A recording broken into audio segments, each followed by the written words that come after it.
Yeah, here in the front. Since California has become a social services state instead of a state with social services, and I feel that this may be impacted by the illegal immigration, how are you prepared to handle that as it affects your three focus areas? Yeah. So this comes back to actually really reducing spending in many ways. And here's my point of view on immigration. I'm 100% against amnesty. It's not the right thing to do for the state of California and the country. So what do? And this is in fact a federal issue, as you know. But the next governor of California has to weigh in on this far more heavily than we have in the past, because California has the most to gain from the right immigration policy and frankly the most to lose from a flawed immigration policy. So first and foremost, we have to get the federal government to secure the border of the United States of America. Yes. And it is not secure. I have spent time on the border between Mexico and California with 2 career Border Patrol agents. And actually, every single member of the California Assembly and Senate, and frankly, every member of Congress needs to go on this same trip that I did. These Border Patrol agents, they deserve so much praise from us because they are trying to secure this border without the resources they need. Just completing the second fence, they don't have motion detectors, they don't have the technology they need, and they don't have the right number of Border Patrol agents. And, you know, we've talked about, would we send the National Guard to the border? Maybe. But you know what, if we secure in California and Texas does it and Arizona doesn't, not helpful. And so we have to rely on the federal government.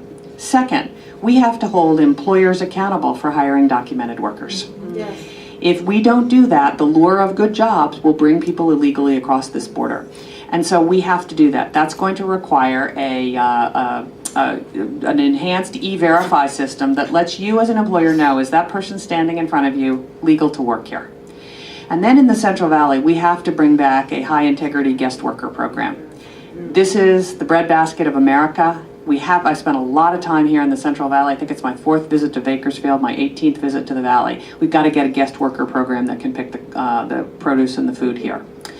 And then last, we got to eliminate sanctuary cities. And the best case in point is north of me in Northern California, San Francisco. It is egregious. It is a direct violation of federal immigration law, and we shouldn't let it stand. So those are the 3 things that I would weigh in very heavily on, and we've just got to work it. Yeah. You want to follow up? As far as illegal immigrants receiving public education, what is your point on that? Yeah. So, as you know, the courts have decided in California that the children of illegal immigrants are allowed to go to public school and are allowed health care benefits. And I understand the issue here, but I will tell you, I have to come down on the side of the kids here in some ways. And so I think, you know, it's been well decided by the court. It probably isn't a battle I would pick. And I would start with securing the border, you know, holding employers accountable, and fixing these sanctuary cities. I understand the argument on 187, which was, you know, the law that Pete Wilson tried to get through, but then was overturned by the courts. So let's be realistic about the hands we're dealt, and let's do the right thing in terms of the other ways to hold illegal immigrants accountable. Yeah, in the back. Meg, I don't know if you had the chance to read the first publication of The Economist for this year, but it pointed out that if we can gender balance leadership here in America, America stands to grow its economy by 9%. Wow. Yeah. It's also a fact that in terms of the Global Gender Gap report, we are about 31st behind countries like Cuba, believe it or not. So how do we use this opportunity that we have to elect you as the first woman governor of California? How do we use it without making it a divisive issue? Yeah. So, you know, it would actually be a historic event, but I have to say that I am running really first as the person who I think is the most competent to take California to a new California, to restore California to be a golden state. And largely it is my 30-year career in business where I really understand the economy, how jobs are created, and how to run things effectively and efficiently. And by the way, I happen to be a woman. And I just think this is the right way to approach. And we're certainly building a number of coalitions to win in November. In order to win in November, we've got to turn out Republicans, right? We've got to win 90% of the Republican voters.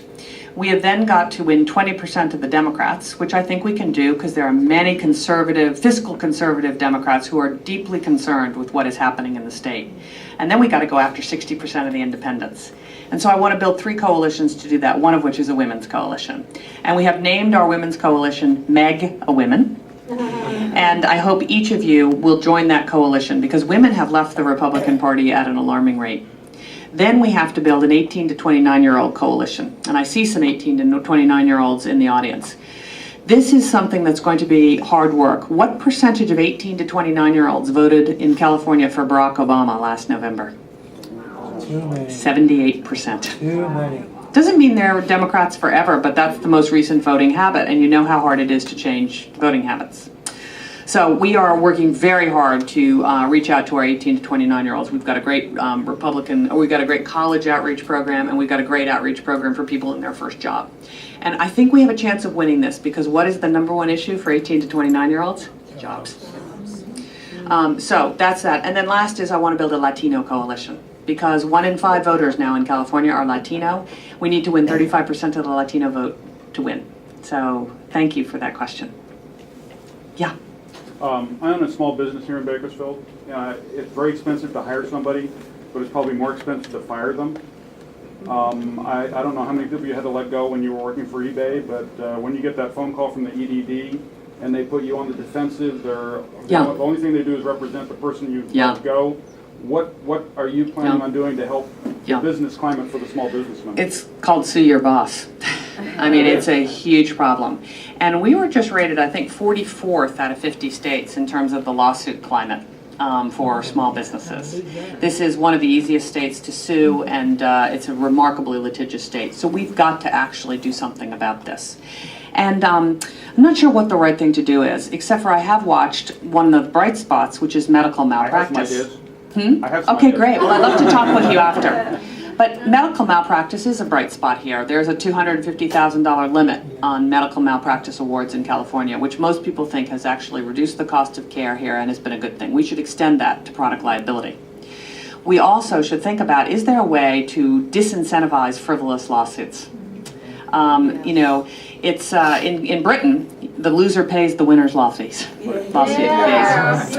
And I got to tell you, it disincentivizes frivolous lawsuits because if you have no case, you don't want to go through the whole thing to end up having to pay the person's legal fees that you sued. So these are some of the ideas I have. If you have other ideas, I'd love to hear about them because it's a very important thing. And I run into so many businesses who say exactly the same thing you just did, which is it's impossible to do business here. And a lot of the restaurant and hospitality industry, the meal and rest period, the 40-hour work week, it's killing us. One of the things that is fascinating, which I don't know how many of you know, but in California, if you work over 40 hours a week in an hourly job, you get paid overtime. But if you work 10 hours for 4 days a week, then your employer has to pay you 2 hours each day of overtime. And this is uneconomic for employers, and it limits workplace flexibility. We had a lot of women at eBay who worked in our customer support team. They wanted to work 4 10-hour days so they could be home on Friday, Saturday, and Sunday with their family. And we couldn't do it because it's uneconomic. So those are the kinds of things we've really got to look at. Yeah, right here.